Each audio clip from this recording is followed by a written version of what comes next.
اعوذ باللہ من الشیطان اللعین الرجیم بسم اللہ الرحمن الرحیم الحمد للہ رب العالمین۔ ناظرین حسینی آواز السلام علیکم۔ آج مجھے انتظامیہ کی جانب سے حسینی آواز چینل کی یہ حکم ہوا ہے کہ مفتی طارق مسعود صاحب نے جو پچھلے دنوں قرآن کریم کے سلسلے سے یہ کہا کہ قرآن کریم میں گرامر کی غلطیاں ہیں، تو اس سلسلے میں مجھے اظہار خیال کرنے کا حکم ہوا ہے۔ میں ظاہر ہے کہ یہ ایک تفصیلی بحث ہے اور اس کے اوپر طولانی گفتگو ہونی چاہیے، اس لیے کہ طارق مسعود صاحب نے صرف قرآن کریم ہی کی بے حرمتی نہیں کی ہے، بلکہ انہوں نے اس میں قرآن کریم میں بھی غلطیاں بتائیں کہ گرامر کی غلطیاں ہیں اس میں۔ انہوں نے جناب رسول اللہ صلی اللہ علیہ وآلہ وسلم کو بے پڑھا لکھا بھی کہا کہ وہ پڑھنا لکھنا نہیں جانتے تھے، اور اس کے علاوہ انہوں نے یہ بھی کہا کہ کیونکہ وہ پڑھنا لکھنا نہیں جانتے تھے لہٰذا وہ صحابہ سے کتابت کرایا کرتے تھے اور صحابہ کتابت میں غلطیاں کر دیتے تھے، اور اس وجہ سے پیغمبر کو پتہ بھی نہیں چلتا تھا، اور یہ غلطیاں قرآن میں جو گرامر کی موجود ہیں اب ظاہر ہے کہ صبح قیامت تک وہ بدلے نہیں جا سکتی ہیں۔ ظاہر ہے کہ اس میں قرآن کی عظمت پر بھی حرف ہے، پیغمبر کی شان میں بھی اس میں حملہ ہے، اور صحابہ کے لیے بھی اس کے اندر ذکر کا پہلو ہے۔ تو اب سوال یہ پیدا ہوتا ہے کہ جو مفتی طارق مسعود صاحب نے کہا ہے، طارق مسعود صاحب کی نیگیٹو تھنکنگ رہی ہے ہمیشہ۔ ابھی اسی محرم میں انہوں نے امام حسین علیہ السلام کے حوالے سے یہ بات کہی تھی کہ جو بھی پاور میں آ جائے اس کی اطاعت لازم ہے، اور بھائی کربلا کے معاملے میں ہم کچھ کہہ نہیں سکتے، اس لیے کہ بہرحال وہ جو ہے وہ تو بڑے لوگوں کا معاملہ تھا، اور اگر ہم کچھ کہتے ہیں تو اس میں صحابہ کی شان پہ حرف آتا ہے، اس لیے کہ صحابہ بھی اس میں شامل تھے۔ تو ظاہر ہے کہ ان کی تھنکنگ اس طرح کی ہے، منفی تھنکنگ ہے، لیکن یہ ایک بہت بڑا سوال ہے کہ انہوں نے قرآن کریم کی عظمت کے اوپر جو سوال کیا ہے، گرامیٹیکل مسٹیکس بتائیں۔ دراصل بات یہ ہے کہ مستشرقین نے جو قرآن کریم کے خلاف پروپیگنڈا کیا ہے، مفتی طارق اس کا شکار ہوئے ہیں۔ یہ دو بڑی مشہور شخصیتیں ہیں مسیحی اسکالرس کی، جو عرب میں اس زمانے کے مسیحی اسکالرس تھے۔ انہوں نے یہ خیال پیش کیا کہ قرآن کریم کے اندر گرامر کی غلطیاں ہیں۔ ان میں سے ایک انیس شروش ایک بڑے اسکالر ہیں، انہوں نے اس خیال کو پیش کیا ہے، اور دوسرا مسیحی مصنف ہے سامی الذہب، اس نے بھی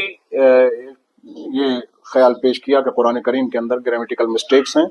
اور یہ تو یہاں تک کہا کرتا تھا کہ یہ قرآن پیغمبر نے بھی نہیں لکھا ہے اور اللہ کی کتاب تو ہے ہی نہیں، بلکہ اس کو ایک یہودی خاقان نے اس کو لکھا ہے۔ تو ظاہر ہے کہ مفتی طارق دراصل اس پروپیگنڈے کا شکار ہوئے ہیں اپنی کم علمی کی وجہ سے، ورنہ ظاہر ہے کہ ہر مسلمان کا بنیادی عقیدہ یہ ہے کہ قرآن کریم جو ہے وہ اپنی بلاغت کے اندر جواب نہیں رکھتا، اور صبح قیامت تک کے لیے معجزہ ہے۔ ہر نبی کو ایک معجزہ اس کے زمانے کے حساب سے دے کر بھیجا گیا تھا، جیسے حضرت موسیٰ علیہ السلام کے زمانے میں جادو کا بڑا زور تھا تو ان کو عصا دیا گیا تاکہ وہ جادوگروں کو پست کر سکیں۔ حضرت عیسیٰ علیہ السلام کے زمانے میں طبابت کا بہت زور تھا، تو آپ کو اس طرح کے معجزات دیے گئے کہ آپ مردے کو ٹھوکر مار کے زندہ کر دیتے تھے، قم بإذن کہہ کر، قم بإذن اللہ کہہ کر، اور آپ اندھوں کو شفا عطا کرتے تھے، کوڑیوں کو شفا عطا کرتے تھے۔ یہ پروردگار عالم نے ان کو معجزے کے طور کے اوپر دے کر بھیجا۔ نبوت کا یہ معجزہ ہر زمانے میں اس زمانے کے لحاظ سے کہ جو جس کا اس وقت میں عروج ہوتا ہے، ہر زمانے میں ہر نبی کو وہ معجزہ دے کر بھیجا گیا۔ حضرت داؤد علیہ السلام کے زمانے میں خوش رحمی بڑی عام تھی، تو حضرت داؤد علیہ السلام کو ایسا لہن دے کر بھیجا گیا کہ جب آپ تلاوت کیا کرتے تھے تو نتیجہ یہ ہوتا تھا کہ چرند پرند سب میوے سماعت ہو جاتے تھے۔ تو اسی طرح سے پیغمبر اسلام صلی اللہ علیہ وآلہ وسلم کے زمانے میں کیونکہ ادب کا بڑا زور تھا اور عربوں کو اس بات کا بڑا غرور تھا کہ ہم سے بلیغ کلام کرنے والا کوئی نہیں ہے، تو پروردگار عالم نے آپ کو قرآن کریم کا معجزہ دے کر بھیجا، اور اس دعوے کے ساتھ بھیجا کہ اس کے برابر کوئی کتاب لکھ دے، اس کے ایک سورے کے برابر کوئی سورہ لکھ دے، یا اس کی ایک آیت کے برابر ہی کوئی آیت لکھ دے، اور یعنی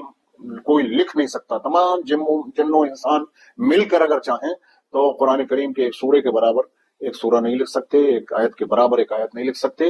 یہ قرآن کریم کا معجزہ ہے. تو معجزہ وہ بلاغت کے اعتبار سے تھا اس زمانے میں، اور صبح قیامت تک ہر اعتبار سے معجزہ ہے، وہ چاہے سائنس کی تحقیقات کے لحاظ سے ہو یا کسی اور دوسرے عنوان سے. لیکن قرآن کریم معجزہ ہے، یہ ہر مسلمان کا بنیادی عقیدہ ہے. تو اب ظاہر ہے کہ بلاغت کے اعتبار سے جو خود معجزہ ہے اس میں گرامر کی غلطیاں کیسے ہو سکتی ہیں. اور دوسری بات یہ کہ جس زمانے کے اندر قرآن نازل ہوا ہے وہ تو ظاہر ہے کہ خود وہ دور تھا کہ جہاں عربوں کو اپنے فصاحت و بلاغت کے اوپر بڑا غرور تھا. اس زمانے میں قرآن نازل ہوا اور پیغمبر نے اسے اللہ کا کلام کہہ کے متعارف کرایا. تو اب ظاہر ہے کہ جو مخالفین تھے ان کو تو یہ چاہیے تھا کہ وہ فوراً اس کے اوپر حملہ کرتے، اس کے اندر خامیاں نکالتے. برخلاف اس کے ہم یہ دیکھتے ہیں کہ جب سورہ انا اعطیناک کو آویزاں کیا گیا خانہ کعبہ کی دیوار کے اوپر لے جا کر، تو جو بڑے بڑے شعراء تھے اور استاد الشعراء جو اس زمانے کا تھا، اس نے یہ 3 آیتوں کا سورہ تھا، انا اعطیناک الکوثر فصلی لربک وانحر انا شانئک هو الابتر. تو اس کو پڑھنے کے بعد وہ محو حیرت ہو گیا اور اس نے اس کے آگے لکھا لیسا ھذا کلام البشر، یہ تو کسی انسان کا کلام ہو ہی نہیں سکتا. تو اب ظاہر ہے کہ ایسے کلام کے اندر گرامر کی غلطیاں نکالنا یہ ظاہر ہے کہ خود ایک جہالت ہے، اور مستشرقین کے پروپیگنڈے کا شکار ہوئے ہیں مفتی طارق صاحب. حالانکہ حقیقت یہ ہے کہ جن کو وہ گرامیٹیکل مسٹیکس کہہ رہے ہیں وہی دراصل قرآن کی بلاغت ہے. وہ قرآن کی بلاغت. اب میں آپ کی خدمت میں اردو کے ایک شعر کے ذریعے سے اس بات کو واضح کروں تاکہ بچوں کے ذہن تک میں یہ بات پہنچ جائے. مثلا اردو کا ایک شعر ہے کہ سفر ہے شرط مسافر نواز بہت تیرے، ہزار ہا شجر سایہ دار راہ میں ہے. تو اب اگر اسے ایک نظر میں دیکھا جائے تو یہ کہا جائے گا کہ جہاں ہزار ہا شجر سایہ دار ہے تو وہاں ہے ہونا چاہیے، ہے کیوں آیا یہاں؟ یہ نقص ہے اس شعر کے اندر، اس لیے کہ وہاں شجر کے ساتھ میں ہزارہا جمع کا صیغہ ہے اور یہاں ہے آ رہا ہے ہونا چاہیے اس کی جگہ. لیکن اگر آپ اردو کے اسکالر سے بات کہیں گے تو وہ یہ کہیں گے کہ اس شعر کی ساری خوبصورتی ہی یہ ہے کہ یہاں پر لفظ ہیں استعمال نہ کر کے ہے استعمال کیا گیا ہے. تو بالکل یہی صورتحال وہ ہے کہ جس سے طارق مسعود صاحب جو ہے وہ ڈگمگائے ہیں. اور طارق مسعود صاحب اپنی کم علمی کی وجہ سے جو قرآن کی خوبصورتی ہے اسی کو انہوں نے اس کو قرآن کی گرامر کا بات سمجھا ہے. دوسری چیز جو انہوں نے پیغمبر اسلام صلی اللہ علیہ وسلم کی شان میں کہا کہ پیغمبر لکھنا پڑھنا نہیں جانتے تھے، یہ ایک پرانا پروپیگنڈا ہے کہ جو عمل کیا جاتا ہے کہ اللہ تعالیٰ نے تمہیں کہا ہے کہ وہ الذی بعث فی الامیین رسولا، کہ میں تم امیوں کے درمیان ہی میں سے ایک رسول بنا رہا ہوں. یہاں امی ظاہر کہ عربی ایک بڑی زبان ہے تو امی کی لفظی معنی جو ہے وہ میں پڑھے لکھے تھے جو پڑھنا لکھنا جانتا ہوں. تو وہ کہتے ہیں کہ اس کو ثبوت کے طور پر پیش کرتے ہیں کہ کیونکہ سورہ جمعہ میں امیین کا لفظ استعمال کیا گیا ہے کہ تمہیں امیین میں سے ایک کو رسول بنا رہا ہوں میں، لہٰذا رسول لکھنا پڑھنا نہیں جانتے تھے. حالانکہ اسی کے اندر اس کی رد چھپی ہوئی ہے، اس لیے کہ اگر یہاں امیین سے مراد پورے مکے کو اور پورے عرب کو اگر ہم یہ پڑھا لکھا مانے کی وجہ سے تو وہاں عرب میں تو بڑا بول بالا تھا شاعری کا، بڑے عمدہ کلام کہنے والے تھے اور بڑے بڑی لوگ تھے. اور اس انہیں میں سب وہ ہیں کہ جنہوں نے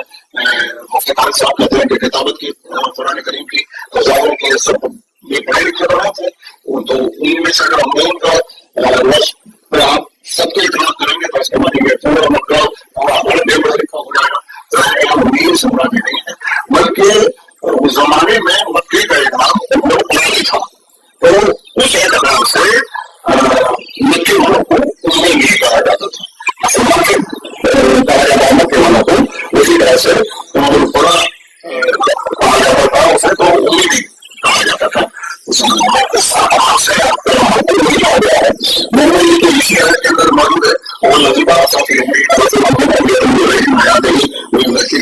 یعلمہ الکتاب والحکمہ. تو یہ اس آیت کے اندر خود پروردگار عالم اعلان کر رہا ہے کہ امین میں سے ایک کو رسول بنایا ہے ہم نے کہ جو نفسوں کو پاک کرتا ہے اور جو کتاب و حکمت کی تعلیم دیتا ہے۔ تو جو کتاب و حکمت کی تعلیم دینے والا ہو، کیا وہ امی ہو سکتا ہے؟ کیا وہ بے پڑھا لکھا ہو سکتا ہے؟ یہ صرف مسلمان ہیں کہ جو اپنے پیغمبر کو بے پڑھا لکھا کہنے میں شرم محسوس نہیں کرتے، ورنہ دنیا کے جتنے لوگ ہیں وہ اپنے مذہبی لیڈرز کو بڑا ہائی لائٹ کرتے ہیں، ان کی تعریفوں کو، ان کی شخصیت کو، جو چیزیں جو خوبیاں ان میں نہیں ہوتی ہیں ان کو بھی ہائی لائٹ کر کے پیش کرتے ہیں۔ لیکن یہ صرف مسلمان ہیں کہ جنہوں نے پیغمبر کی شان کو اس طرح سے گھٹایا ہے کہ وہ کہتے ہیں پیغمبر کو لکھنا پڑھنا نہیں آتا تھا۔ حالانکہ علامہ جلال الدین سیوطی یہ کہتے ہیں کہ پیغمبر جب لوگ کتابت کرتے تھے اور پیغمبر کے سامنے جب ظاہر ہے کہ مختلف رسم الخط کے اندر لوگ کتابت کر کے لاتے تھے تو پیغمبر ان کے رسم الخط کو درست کرتے تھے۔ اب ظاہر ہے کہ اس مقام پر آ کر کوئی کیسے کہہ سکتا ہے کہ پیغمبر کو لکھنا پڑھنا نہیں آتا تھا؟ خود صلح حدیبیہ کے اندر جب امام علی علیہ السلام شرائط صلح لکھ رہے تھے اور وہ اس وقت تمام تفصیلات آپ کے ذہن میں ہیں کہ جس وقت پیغمبر نے کفار مکہ نے اعتراض کیا کہ ہم آپ کو اللہ کا رسول نہیں مانتے ہیں، لہٰذا یہ لفظ رسول اللہ کٹوائیے، تو پیغمبر نے حضرت علی علیہ السلام سے کہا کہ اسے آپ کاٹ دیجئے۔ مولا کائنات نے کہا کہ میں کیونکہ اقرار کر چکا ہوں رسول اللہ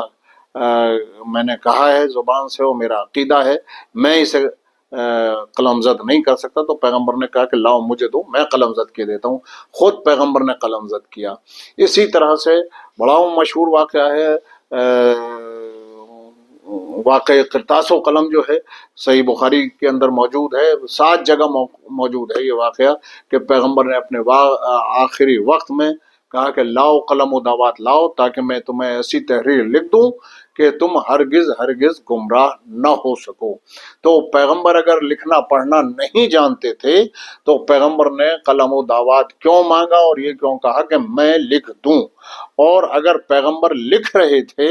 لکھنا چاہ رہے تھے پیغمبر، تو کہنے والے کو بجائے اس کے کہ یہ کہتا کہ حسبنا کتاب اللہ، ہمیں تو کتاب خدا کافی ہے، آپ کی کسی تحریر کی ضرورت نہیں ہے، پلٹ کر یہی کہنا چاہیے تھا کہ دیکھیے ان کو لکھنا پڑھنا نہیں آتا ہے اور یہ قلم دعوات مانگ رہے ہیں، تو گویا یہ جو ہے ذہنی طور کے اوپر صحیح نہیں ہے، جیسا کہ کہا گیا کہ عصیان ہو گیا ہے معاذ اللہ۔ تو ظاہر ہے کہ پیغمبر کو لکھنا پڑھنا آنا کیا، وہ تو ظاہر ہے کہ خود اللہ کا قلم تھے۔ اس بات کو اگر مسلمان یہ تسلیم کرتا ہے کہ لکھنا پڑھنا نہیں آتا تو اس کے معنی ہے کہ پیغمبر سے بڑے تو اور لوگ ہو گئے کہ جنہیں لکھنا پڑھنا آتا تھا، ان کی شان پیغمبر سے زیادہ ہو گئی۔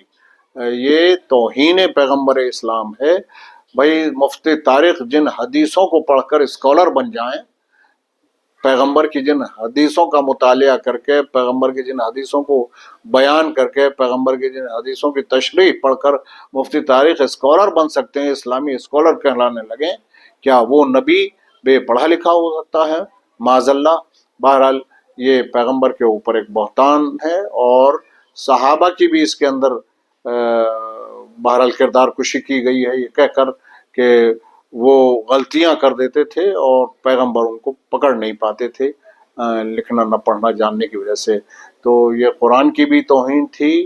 یہ رسول اللہ کی بھی توہین ہے اور یہ صحابہ کی بھی توہین ہے۔ اور بہرحال اس سلسلے کے اندر مجھے زیادہ اس سے عرض نہیں کرنا ہے۔ مفتی طارق صاحب نے معافی مانگی ہے، معافی کے طلبگار ہوئے ہیں، حالانکہ یہی وہ مفتی طارق صاحب ہیں کہ جو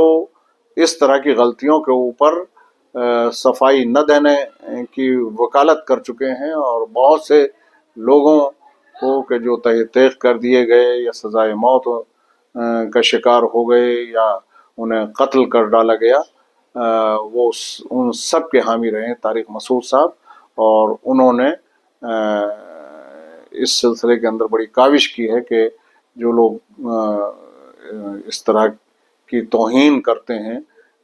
صحابہ کی یا رسول کی یا قرآن کی یا اہل بیت کی، تو ان کو کوئی صفائی کا موقع نہ دیا جائے۔ لیکن ظاہر ہے کہ اب مفتی طارق صاحب کا اپنا معاملہ ہے،